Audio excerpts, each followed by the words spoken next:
Assalamualaikum warahmatullahi wabarakatuh. Waalaikumsalam Waalaikumsalam warahmatullahi wabarakatuh.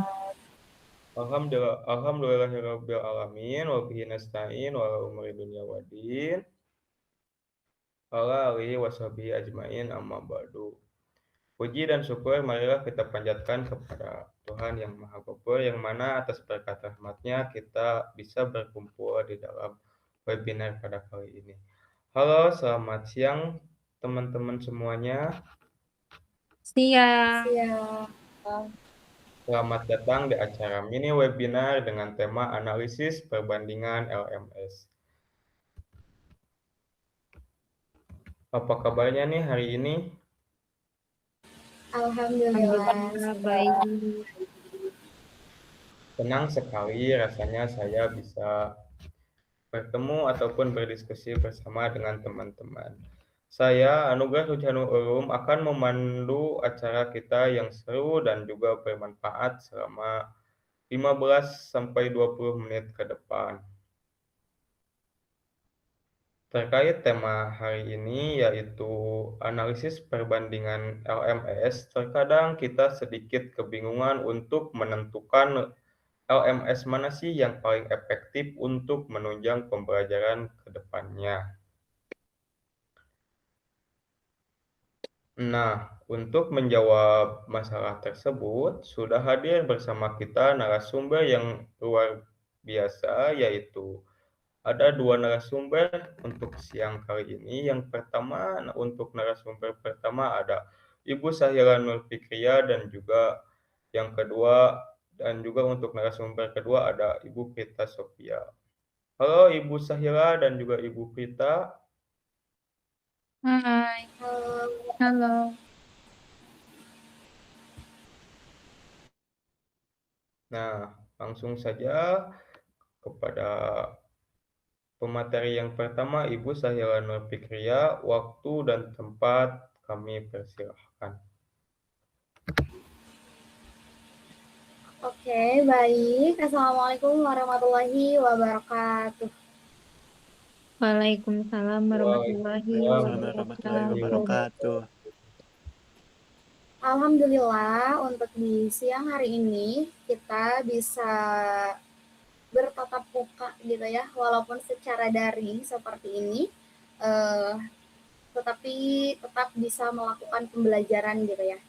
Nah, di sini kami bersama rekan saya yang satunya lagi. Nah, untuk yang sekarang saya di sini akan membahas terlebih dahulu hasil dari analisis kebutuhan pembelajaran. Nah, untuk kemarin gitu ya, kita itu menganalisisnya itu di sekolah dasar kelas 5 SD ya, di mata pelajaran tematik yang mana tematiknya itu yang mengintegrasikan mata pembelajaran IPA sama mata pelajaran bahasa Indonesia. Untuk kondisi peserta didiknya yaitu di sini kelas 5 itu rentan usianya tuh di 10 sampai 11 tahun dan mereka tuh sudah memiliki kemampuan literasi dasar seperti membaca, menulis ataupun menghitung ya. Dan mereka juga sudah mulai terbiasa menggunakan smartphone milik orang tua karena namanya juga anak SD ya. Belum tentu semuanya tuh sudah punya smartphone yang milik pribadi. Nah, jadi rata-rata memang mereka tuh masih menggunakan smartphone milik orang tuanya. Untuk ketersediaan teknologi di sini sebagian besar siswa sudah memiliki akses internet ya, tetapi memang belum merata ke semua penjuru sekolah yang ada di Indonesia dan mereka tuh menggunakannya kuota bukan WiFi tetap gitu ya, dan rata-rata dari mereka juga menggunakan perangkat Android. Nah, di sini tujuan kita menganalisis kebutuhan pembelajaran yaitu ini tuh untuk meningkatkan kemandirian siswa dalam mengakses materi dan mengumpulkan tugas secara terorganisir. Di mana dari hasil analisis kebutuhan yang telah kita analisis kemarin, nah di sini tuh ternyata karakteristik peserta didik itu tuh ternyata mereka tuh masih banyak memang gitu ya, karena namanya juga anak-anak. Nah, mereka tuh dalam pembelajaran itu masih membutuhkan visualisasi yang menarik seperti video, gambar, poster seperti itu ya. Jadi pembelajaran itu nggak hanya menggunakan metode ceramah, tetapi interaktif gitu pembelajarannya tuh. Jadi ada visualisasi gambar, poster, ataupun video short kayak gitu. Nah, di sini untuk infrastruktur teknologinya dibutuhkan platform yang ringan, tidak memakai banyak memori HP dan hemat kuota data. Karena tadi juga sudah dikatakan ya bahwa memang mereka tuh banyak gitu ya, rata-rata menggunakannya itu data gitu ya, kuota, jadi bukan WiFi tetap. Nah, makanya dibutuhkannya itu kuota. Nah, untuk aktivitas yang dibutuhkannya yaitu di sini ada penayangan video materi, forum tanya jawab sederhana, dan pengumuman foto tugas tulis tangan. Jadi untuk LMS yang nantinya kita bahas ya, nah LMS yang kita butuhkan itu yang bisa menayangkan video materi, yang bisa di dalam forum tersebut itu ada interaksi tanya jawabnya kayak gitu. Mungkin seperti itu, saya kembalikan kepada moderator. Terima kasih kepada narasumber yang pertama, Ibu Sahira, atas paparan materinya yang sangat menarik dan juga membuka wawasan untuk kita semua. Boleh berikan aplaus virtualnya dulu, teman-teman.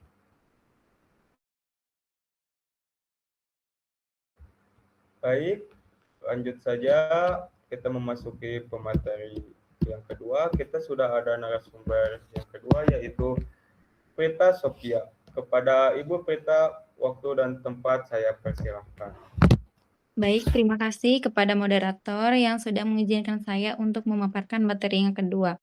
Nah, untuk materi yang kedua yaitu mengapa atau alasan memilih LMS yang Google Classroom. Classroom kan kita tuh ada 3 pilihan. Yang pertama ada Google Classroom, yang kedua ada Moodle, yang ketiga ada Schoology. Nah, kita itu dalam analisis memilih Google Classroom. Alasannya yang pertama itu karena kemudahan akses ataupun user friendly ya. Tampilannya itu sangat sederhana, cocok untuk anak SD dan orang tua yang mendampingi. Terus juga untuk yang kedua yaitu ada integrasi Google Workspace, yaitu terhubung otomatis dengan Google Drive atau untuk penyimpanan tugas dan Google Meet ya, tatap muka daring seperti yang kita lakukan sekarang. Nah, untuk yang ketiga yaitu gratis dan tanpa iklan. Nah, aman bagi lingkungan pendidikan anak-anak ya. Jadi, tidak terlalu banyak, tidak terlalu banyak iklan gitu ya. Nah, yang keempat itu ada notifikasi real time ataupun memudahkan orang tua memantau, waktu tugas anak melalui email ataupun aplikasi HP. Nah, untuk selanjutnya yaitu ada kelebihan Google Classroom ya di LMS, yang Google Classroom, Moodle, ataupun yang Schoology itu pasti ada kelebihan dan kekurangannya. Nah, untuk kelebihannya yaitu ada, yang pertama gratis dan tanpa iklan. Ya tadi sudah disebutkan dapat diakses penuh oleh sekolah dan siswa tanpa biaya tambahan serta aman dari, gangguan iklan. Yang kedua itu sangat mudah digunakan ya, antar mukanya bersih dan sederhana sehingga siswa SD dan orang tua tidak akan kesulitan menavigasi, menu. Terus yang ketiga ada integrasi, ekosistem Google. Nah, untuk terhubung otomatis dengan Google Drive tadi yang udah disebutkan untuk simpan tugas dan Google Meet, untuk tatap muka dan Google Forms untuk kuis. Nah, yang keempat itu ada hemat penyimpanan dan kuota, file tugas tersimpan di cloud atau di drive sehingga tidak memenuhi memori internal HP siswa. Aplikasi ini juga relatif ringan dibanding LMS yang lain ya. Nah, yang kelima itu ada efisien dalam penugasan. Jadi guru bisa mendistribusikan salinan tugas ya, ke seluruh siswa sekaligus dan memberikan, nilai ataupun masukan secara real time. Nah, untuk kekurangannya ya dari Google Classroom ini yang pertama ada fitur kuis terbatas. Jadi tidak memiliki fitur kuis bawaan yang canggih seperti gamification ataupun pengaturan waktu per soal, harus bergantung pada integrasi Google Forms gitu ya. Yang kedua ada interaksi sosial, kurang dinamis, jadi fitur diskusinya masih berbasis teks sederhana, mirip, seperti kolom komentar gitu ya, tidak seperti forum diskusi mendalam atau live chat yang ada di LMS besar seperti Moodle. Jadi, ya kekurangannya itu tidak terlalu, eee banyak fitur, jadi terbatas gitu ya. Yang ketiga ada manajemen akun, itu mengharuskan setiap siswa memiliki akun Google ataupun email untuk, anak SD di bawah umur ya. Terus juga, seringkali memerlukan pembuatan akun oleh orang tua, jadi bisa dibuatkan akunnya karena, di bawah umur itu belum bisa membuat akun email ya kan. Nah, yang untuk yang keempat yaitu ada kustomisasi tampilan terbatas. Jadi guru tidak bisa mengubah desain ataupun tata letak kelas secara bebas. Tampilannya cenderung kaku dan seragam. Itu untuk Google Classroom. Nah, untuk yang kelima yaitu tidak ada fitur parent portal yang khusus gitu ya. Orang tua hanya bisa menerima ringkasan email dari guru ataupun walinya, jadi tidak bisa masuk ke kelas untuk melihat aktivitas belajar secara langsung, layaknya siswa. Nah, mungkin sekian, presentasi yang saya sampaikan, saya kembalikan lagi, ke moderator. Terima kasih banyak kepada narasumber yang kedua, Ibu Nita, atas paparan materi yang sangat menarik dan juga membuka wawasan untuk kita semua. Boleh berikan tepuk tangannya dulu kepada pemateri yang kedua. Sekarang kita memasuki kepada sesi tanya jawab. Saya buka sesi pertanyaannya. Silahkan bagi yang ingin bertanya bisa langsung raise hand ataupun membuka mic-nya. Waktu dan tempat saya persilahkan. Izin bertanya, bagaimana Google Classroom dapat meningkatkan interaksi siswa? Terima kasih. Terima kasih juga kepada Lutfi yang sudah bertanya.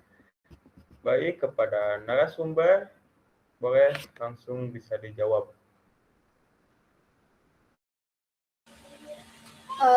Oke, baik. Ya, tadi tuh pertanyaannya itu bagaimana Google Classroom bisa meningkatkan interaksi siswa ya.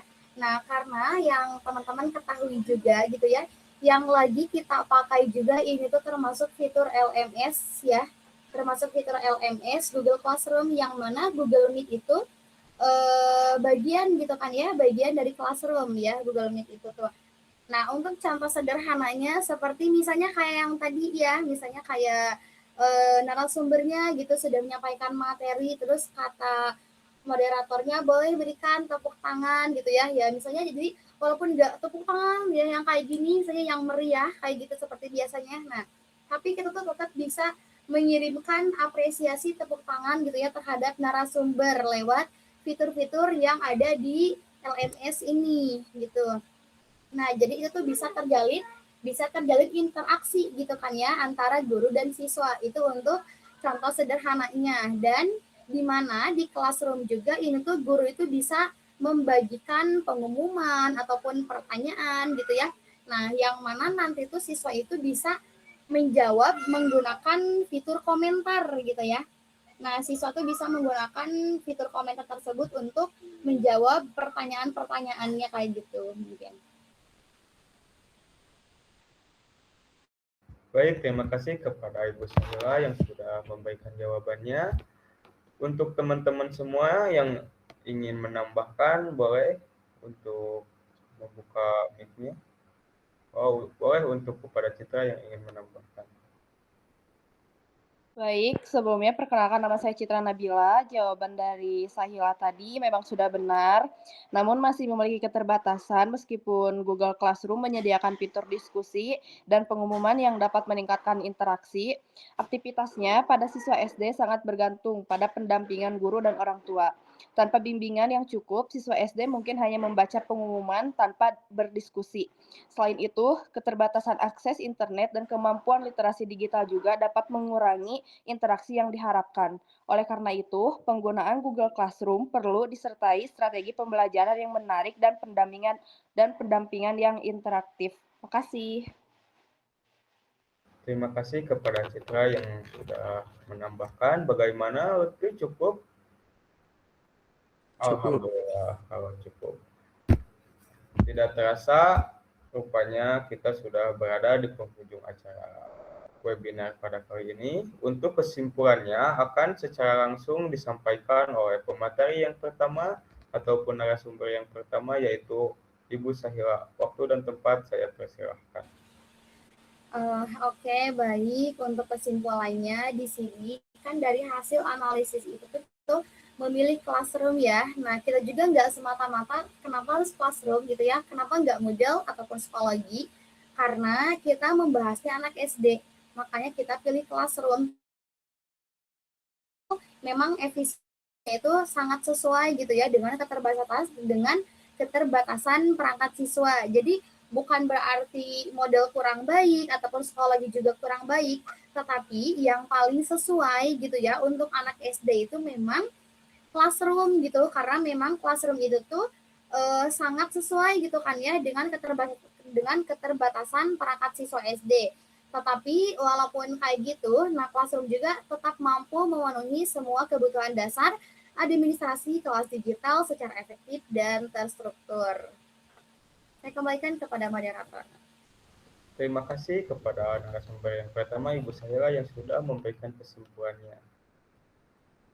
Terima kasih banyak kepada narasumber yang kedua, yaitu Ibu Prita, yang sudah menyampaikan materinya. Anugerah Rejono Ulum selaku moderator pamit undur diri. Sampai jumpa di mini webinar selanjutnya. Wassalamualaikum warahmatullahi wabarakatuh. Waalaikumsalam warahmatullahi wabarakatuh.